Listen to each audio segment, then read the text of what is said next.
It's a story of bravery, guts, and a little luck. It takes place during the morning hours of a day no American will ever forget. December 7th, 1941, a date which will live in infamy.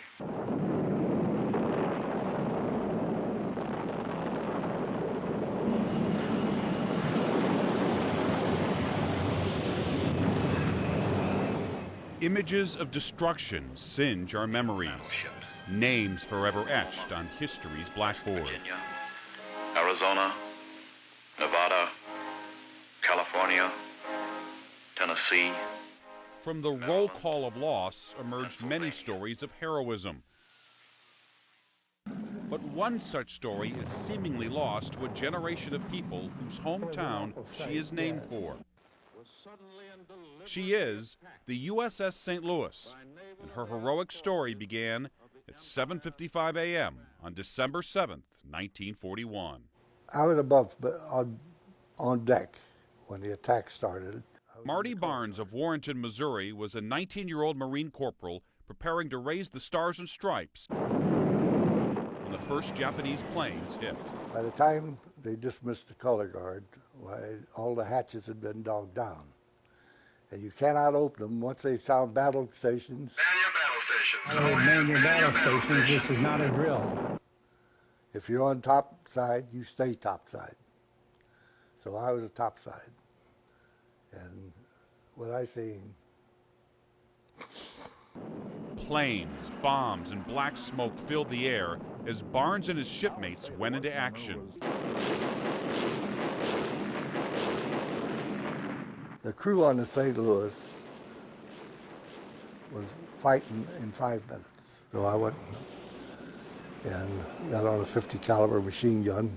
And as soon as we got ammunition, we started firing. As sailors and Marines fought frantically on deck, others worked below, getting the St. Louis's engines ready to sail.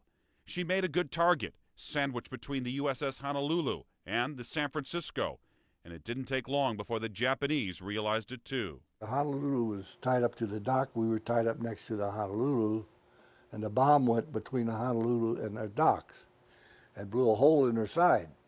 But we weren't hit by that bomb. It did shake us up a little. Somehow the St. Louis was able to get underway. The destruction in the harbor forced the captain to take a longer route. Barnes continued firing his 50 caliber machine gun as the St. Louis passed Battleship Row to get out. You see men in the water, and you see oil, burning oil. You see men on decks of ships that are sinking, and you see men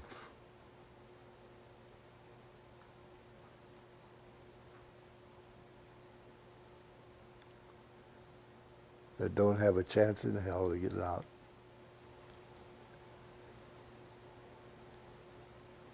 And you know that some of them are going to die. You can't dismiss the smell of oil, burned oil on water. The trip out of the harbor took an hour. She remained a target of Japanese fighters who strafed her twice. As she neared the outlet to the Pacific, it seemed her luck would hold up. On the way out, ran across a midget submarine trying to come in.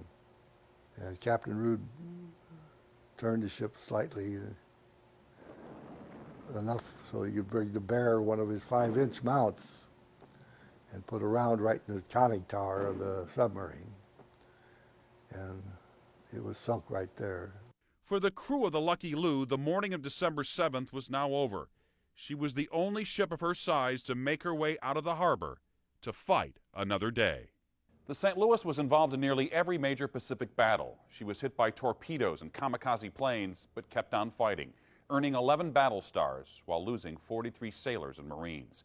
After the war, she was sold to the government of Brazil and became the flagship of that Navy for more than 20 years. In the late 70s, she was sold for scrap, but sank off the coast of South Africa before reaching her final destination. She remains there to this day. Barnes served on the St. Louis until January 1943. Later that year, he and his fellow Marines stormed the beaches of Tarawa. For more on the USS St. Louis, visit KSDK.com to find a complete multimedia experience, including photographs, rare video, and more stories from Marty Barnes and others.